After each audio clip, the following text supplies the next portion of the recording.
Greetings everyone, it's Ashley, and it's time for Halloween Horror Nights 2025. We're here for opening night of Halloween Horror Nights here at Universal Studios Florida, and I'm so excited because this is one of my favorite events at all of the theme parks. I love this event. I look forward to it every single year, and each year it's a different experience with all the different houses and scare zones and all the live entertainment. It's always such a blast. So we have 10 haunted houses to try to get through tonight. That includes Fallout, Five Nights at Freddy's, Terrifier, along with some of the original houses like Dolls Let's Play Dead and El Artista and Galkin. Of course, the 4 scare zones that we want to try to experience tonight, and the new Lagoon show. So there's a lot of ground to cover tonight. I hear some thunder in the distance. It's starting to cloud up, and I can feel a few raindrops hitting me. So we might actually get a rainy opening night, which is typical. We typically have a rainy opening night here at Halloween Horror Nights, but that's okay. I came prepared because I have my rain jacket. So if we do get a rainy night, I'm ready. But also I have my rain jacket because of the Terrifier house, because apparently you get soaked in there. We'll see. Hopefully not, but we'll see. It's gonna be a long night, but a fun night. So come along with us as we experience Halloween Horror Nights 2025.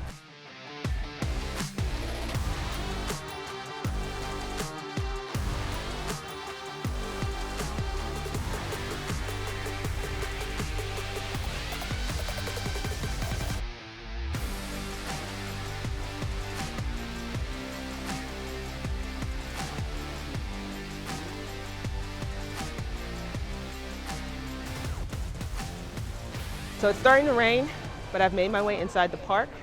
Here's the entrance to Halloween Horror Nights. Now it's not lit up right now, but once the sun goes down and this event gets underway, this will be all lit up and you'll have all the fog and everything. So I actually arrived to the park early enough to do Stay and Scream, which is a completely different process this year. So in previous years, if you were going to do Stay and Scream, you would have to get to the park before it closed at 5.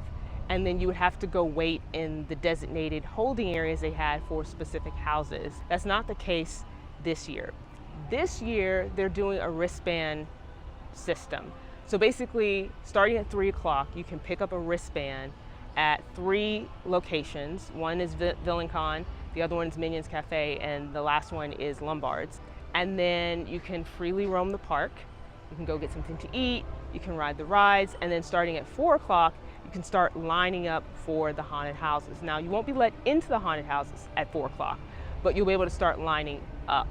And I think this is a really nice process. Again, I just got here and I went through Stay and Scream, getting my wristband and everything, and it was super easy. Although I will say, I walked past the Villain Con line and it was super long, so I went to the Minions Cafe line, it was super short. So depending on where you are in the park, it'll depend on which location you want to go to get your wristband, but if you're coming into the park, probably skip Villain Con because that line was super long, just because everyone's going to that one first because it's the first one there. It's 5 o'clock right now. That means the park is closed to day guests and they're starting to filter out as, again, the park transitions over to Halloween Horror Nights. So I have some time to kill until the event starts. So I could either go do a couple houses or get in line for a couple houses, or I could just wait until 6 o'clock. I'm not in a big rush because I actually am using Express tonight just to ensure that I can get through all 10 haunted houses. Yeah, so I don't know. I don't know what I'm gonna do yet. But either way, the goal is to get through all 10 haunted houses and all 4 scare zones because I want to share my reactions and my thoughts on each one. I won't be able to film inside the houses. You know, that's just a rule. Universal doesn't allow any filming inside the haunted houses, but that's okay. I'm going to go through each one and then I'm going to share my thoughts afterward. And then maybe by the end of the night, I will have a good enough sense of the houses to do my rankings, which will probably change over the course of the event, which they usually do. So while I was waiting, I decided to stop and take a look around the Tribute store, which is in a new location this year. They've put it over in the Palace Arcade. And basically when you go through the Tribute store, you're going through an abandoned museum, the Museum of Antiquities, which they've used that sort of theming previously. But they also have the conservatory theme, which is the overall theme for this year's event in there as well. So the tribute store is kind of divided into two sections. There's a section that is using part of the Sahara Traders gift shop, and that one's more themed to the Museum of Antiquities. So there's like a few displays here and there of, you know, artifacts. And then they also have like a map of the museum and some pictures and some torn banners and things like that. But you can also find merchandise in there too, like Little Boo merchandise, some Blumhouse merchandise. And then on the other side, where they have the Palace Arcade section, is more of the conservatory theme. So you'll see gargoyles and stained glass windows, and they have pictures of past Halloween Horror Nights icons. They also have props that reference previous Halloween Horror Nights icons. Make sure you look up, because there's pictures of different characters from the houses that are featured at this year's event, like Jason from Jason Universe, characters from Fallout, Terrifier, Art the Clown, and they also have, you know, Fallout merchandise in there, Five Nights at Freddy's merchandise, and pretty much everything that's represented, you know, in here for Halloween Horror Nights. This year's tribute store is smaller than previous tribute stores. I like the theming, but again, it is really small, and especially the section that they're using over in Sahara Traders. I don't know how it's going to be on a busy night because there's just not a lot of space in there, and especially like the Sahara Traders side, people are exiting Mummy and coming into that part of the gift shop. So I don't know if there's gonna be like backup or anything, but I like the theming and I like the look of it. I just wish it was in a bigger space, but it's still worth going inside, taking a look around, because you'll see some really cool Easter eggs. Like they have a giant T-Rex head in there that I think they've used before, like when they had the Jurassic Park tribute store. They also have, when you first walk in, they have this giant statue of Poseidon's Fury. So yeah, nice little nods and Easter eggs to past Universal things, past Halloween Horror Nights things. So again, it is worth going in there just to take a look around. All right, so I made my way back over to the entrance, and Halloween Horror Nights is now underway. And as you can see, the Halloween Horror Nights sign is all lit up in a turquoise color. Typically it's a red color, but this year they're going with turquoise. And that sign leads right into the Origins of Horror scare zone. Just went through the first scare zone of the night, Origins of Horror. This is the scare zone that's right at the entrance of the park. And this is the one I was most curious to see what it would be like during the event, because so many things were covered when I would come to the park when they were doing the preparations for the event. So as you're making your way through this scare zone, which again is themed to the overall theming of this event, which is the conservatory, there's all these stone structures, these crypts, these statues. The characters are statues that have like overgrown moss and twigs and things around them. You also have some characters wielding chainsaws, and then each of the crypts have a statue that represents each of the IP houses at this year's event. So you have a statue for WWE Presents the Wyatt Six. You have a statue for Fallout. There's one for Jason. There's one for Terrifier, Art the Clown, and then there's one for Five Nights at Freddy's. The first house of the night was Grave of Flesh, and this was actually the house that I did during the Unmasking the Horror tour. So I was really curious to see how this house would be once like all the effects were working, once the characters were in place, and I liked it. The whole theme is intriguing, like the whole idea that when you're going through this house, basically you have died and you're just descending deeper into like the abyss that is like eternal death. And I like how it was executed. I wouldn't put it high up on the scares. All right, so next up was the Terrifier house, and I watched all the movies to get prepared for the house, and I did not like the movies. Like, I watched the first one and I hated it, to the point where I didn't want to watch any more of the movies. But people kept saying, oh, watch the other two because it gets a little better, or they get better. And so I did. I just don't think these movies are for me. They're just not. It's not about it being like gory or bloody or too gory or too bloody. It's just I don't like these movies. That being said, I liked the house. I think the whole concept, the Art the Clown character, and that whole world, I think works really well for a haunted house. And I really liked what Universal did in here. In terms of scares, I mean, it had some pretty good scares compared to some of the other houses that I've done tonight. It had some pretty good scares, but I wouldn't classify it as being scary. But I did like all of the theming and the design in there. Like, it takes you through different parts of Terrifier. You see Art the Clown a lot, either as a character or through projections that they have on the walls where Art is torturing someone. And it's very bloody in there. Like, a lot of the props, mannequins and things have blood on them. There's blood on the floor. Really good job with the theming. And I really like the special effects in here. So this house actually uses quite a bit of water effects. You may or may not heard that. Water effects, lots of sound, and some smell effects. There's one scene in particular. You're going through a bathroom and it smells awful in there. Like, I was walking through there and I was just like, please let me get out of here. It smells so bad. Now, as far as the water effects, as you may have noticed, I am wearing a rain jacket. I put this on as I was getting ready to go into the house. Now, I've done this house twice tonight.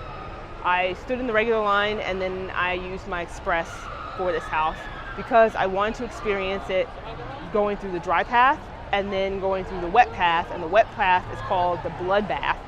As far as the dry path goes, like, it's not completely dry because as you're going through the house, there are water effects throughout. Even like towards the very front of the house, at the very beginning, there's a water effect, and it splashed me like right in the face, like smacked me right in the face. And you might see I still have like water droplets on my glasses. But if you go through the dry path, you're not going to get as wet. Like, you'll get some sprinkles here and there, but you're not going to get super wet. The wet path, or the bloodbath path, yes, you can get pretty soaked. There is a section where you're walking through and it's just like dripping water.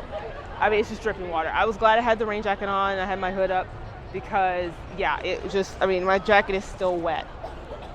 It's still wet because you get pretty wet in there. So just keep that in mind. If you don't want to get wet, take the dry path, or if you are, filling up for the challenge, feeling adventurous, and you want to take the wet path, bring a rain jacket or bring a poncho. If you forget to bring a poncho or a rain jacket, Universal is actually selling them over there right by the Terrifier house. But yeah, overall I like the house. Like I said, I'm not a fan of the movies, but I like the house. I thought they did a good job with that.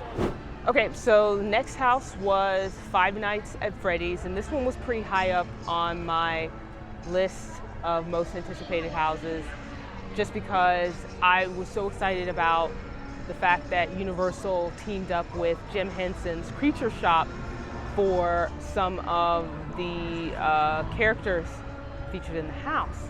And let me tell you, that was probably the most impressive part of the house, were these really large animatronic puppets of the characters, of Freddy Fazbear, of Bonnie, of Foxy, Chica. And I loved how they were used throughout the house.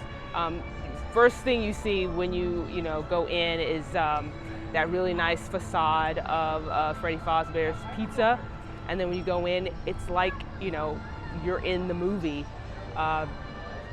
Where you see the characters on stage and they're performing, and then they glitch, and then throughout the house you just see these really large characters, and either like a hand is reaching out through a wall, or you see like a full body version of that character moving towards you, or their eyes blinking or their arms moving around.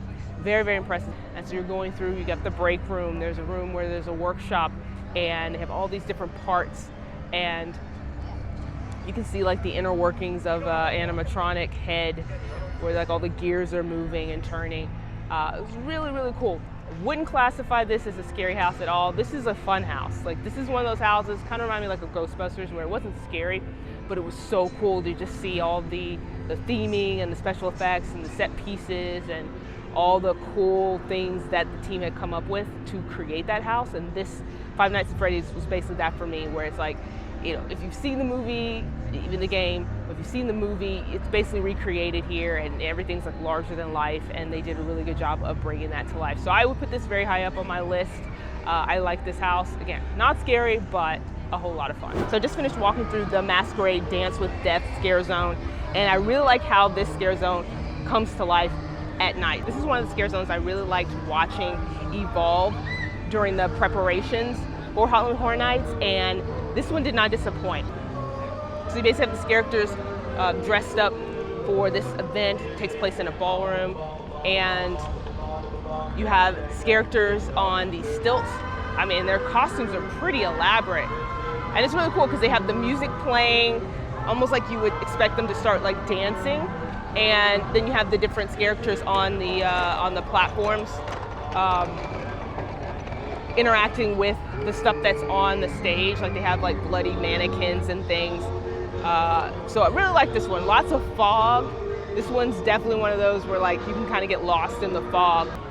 So over here at Mel's Drive-In, it's changed to Mel's Die-In during Halloween Horror Nights, and they have a brand new street experience called Mel's Die-In Zombies, and they basically have a bunch of different zombie car hops on roller skates, holding trays of like arms and limbs and things. It's pretty cool. They've got like the 50s music playing, and they're just kind of like going up to people, holding these trays of bloody limbs. Just went through the scare zone for the Cat Lady of Crooked Lane, and this one was the scare zone that I was most looking forward to, like really hyped for, just because of how elaborate the set pieces and everything were when I saw it during the prep. And this scare zone did not disappoint. Like, the Crooked Lane that you're walking down, they have a few characters there dressed as feral cats. But where this scare zone really comes to life is once you make it towards the end of Crooked Lane and you get to the Cat Lady's house. They have the Cat Lady out on her porch, and they also have the characters that are dressed as the felines, you know, walking around the front of the house. It's almost like a little show that they do.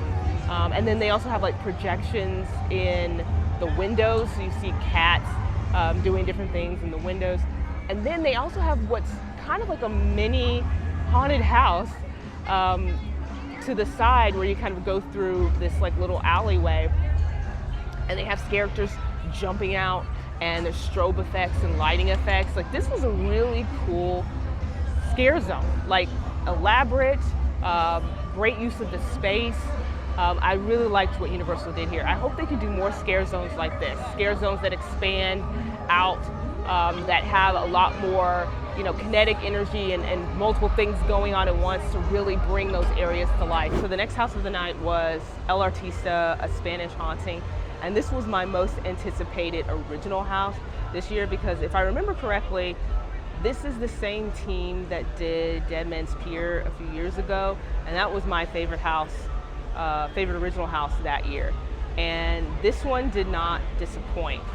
This one is basically about an artist who slowly descends deeper into madness as he's like consumed by these beings, the ghosts, the haunting in this mansion. And what's really cool about this house is just all the different effects that they utilize. One, I mean, everything is like grand in scale. Like, when you first walk in, you walk into the mansion, and it is massive. Like, the facade is huge. And then everything inside is very, you know, ornate. I mean, you've got like a courtyard with a fountain, these really high ceilings, these really large paintings. Everything really comes to life. And then you have the characters that are jumping out, but it's more than just that. Like, some of the scares they use here are like hands like trying to reach through the walls or through the paintings. And so it's just like this fabric that they have where it's like just bending a little bit to come out. And then of course the sound effects are really cool. All the artwork was really cool. I mean, I really liked how this house was put together. And even some of the other characters that are in this house, you know, have like stilts. They're on stilts, and they're ghosts. And then they use like the Pepper's ghost effect here. They use mirrors. It was really, really well done. I took a break from the haunted houses and the scare zones to check out Hauntophonic, A Ghoulish Journey. This is the new Lagoon show they have here for Halloween Horror Nights. And I liked it. It's a cool little show. I think if you like lagoon shows or nighttime shows or Universal nighttime shows in general, then you should definitely check this one out. It has this really cool soundtrack that I liked, and it was a really cool melody that they had going on where they had like different kinds of remixes to popular songs that you probably have heard of, like Disturbia by Rihanna, and then they had like Don't Fear the Reaper by Blue Oyster Cult. And it was a different kind of sound. It reminded me of Monster Mash a little bit, the way it sounded, but it was Don't Fear the Reaper. But you know, it has all these other cool effects too for the show, like the water effects, like the really tall water fountains, lasers, projections, very colorful show. So again, if you're looking for something else to do while you're here at Halloween Horror Nights, you want to take a break from the scare zones or the houses, the Lagoon show is a nice option. So the next few houses I'm going to run through pretty quickly just because I did those back to back. So I did Fallout and Galkin, which were right next to each other. The Fallout house was really good. If you are a fan of the show, basically they've recreated scenes from the show, and it's very detailed. They did a really good job. Universal does a good job with this pretty much every single time, but they did a really good job with the casting, with characters that look like the actors from the show, especially like these characters they had for Lucy. Very, very good job. And it was great to go through the vault and the wasteland. Although I will say this house is a lot like darker and creepier, I think, than the show. The show has like a glossy look to it. If you've seen the show, you probably know what I'm talking about. But it has like a sort of a glossy look to it. Even though like there's elements in the show that are a little darker, like the whole show overall just has that glossy look to it.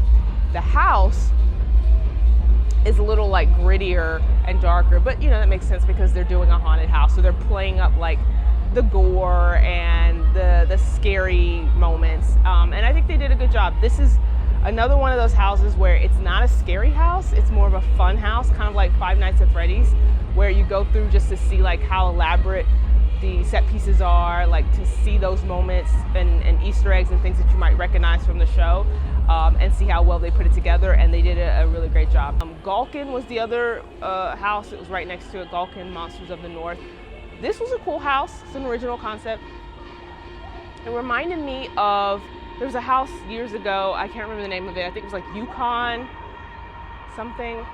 It reminded me a little bit of that, just like the aesthetic of it, and I really like the aesthetic here, like with the wood and like, you know, very like Nordic themes to it.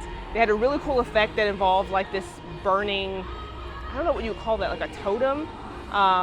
It was like sitting in like a fire pit, and they had like these light effects with it. That was really cool. I thought the characters' costumes were cool in that house, and I liked the way everything flowed together. So it was a solid house. So the next two houses were original houses. They were Dolls Let's Play Dead and Hatchet and Chains Demon Bounty Hunters. Now both of these houses were ones that I did on the Unmasking the Horror tour. So I had already seen both those houses with the lights on, seen the entire layout of those houses. So going through them, it was more like, I want to see how everything comes together, all the characters and special effects and everything. And with Dolls Let's Play Dead, I remember when that was first announced, I wasn't really sold on it. I was like, oh, it's creepy dolls. Meh, because I don't really think dolls are creepy, and I was like, I don't know how they're gonna do that. But learning the backstory of the house, it made me appreciate it more. Seeing it with everything, the characters, the special effects. They had the guest activated triggers and things. I think it really brought the house to life. I wouldn't necessarily put it high up on my list because, again, creepy dolls. Then Hatchet and Chains Demon Bounty Hunters. I really like the concept of that house, and seeing everything come together really put that house higher up on my list than I probably thought it would be. I just like that whole Western theme, and I like that they have like the demon storyline there, and I like how the demons were utilized in the house because they like lit up, and then the characters also were demons, and they had these really cool like neon looking kind of costumes. And I really like the effects in there with the, you know, the air effects to create like the shootout, and then all of the projections that they used to like create the train that was going by.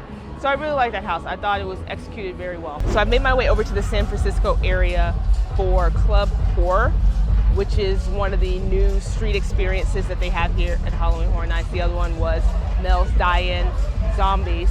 And this one's cool. It's basically like you're going through a club, but you know, a club with horror themes.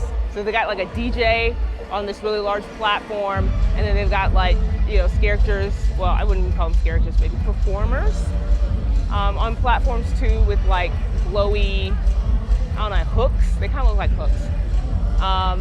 And they've got a lot of fog and lights, but it's nothing too elaborate. So it's kind of like you just walk through and you got the music playing and the fog effects, and you just kind of enjoy the atmosphere.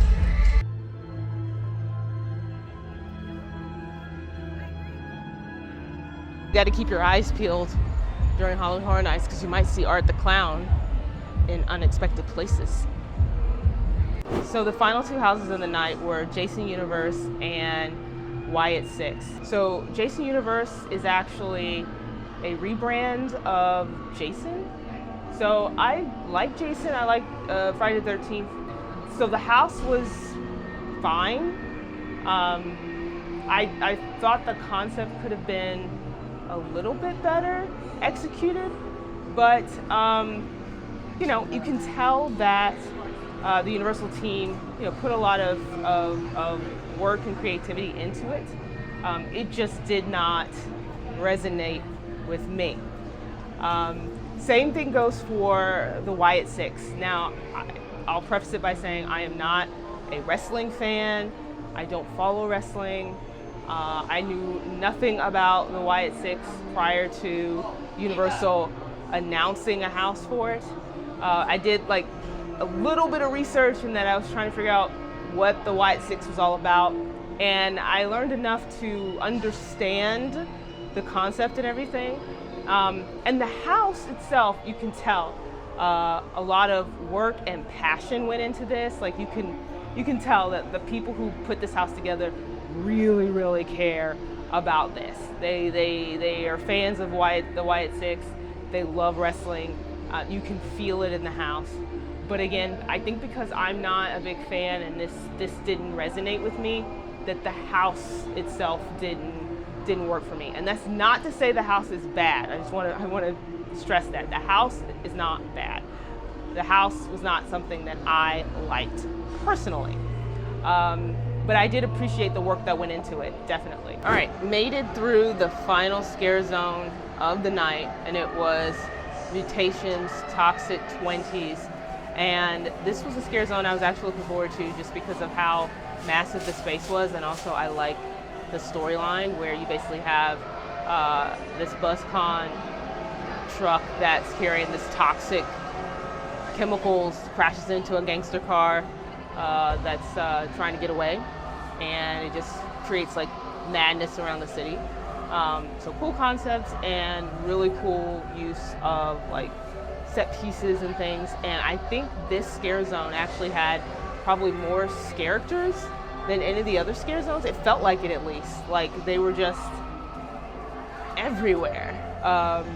And it was like, you know, people, city people who were like mutated, like a florist is like, you know, stuff all over their face.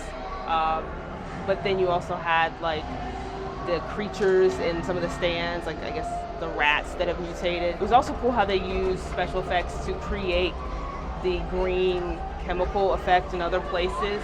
For instance, they have projections on the facade over in the New York section where it makes it look like there's slime coming down the building.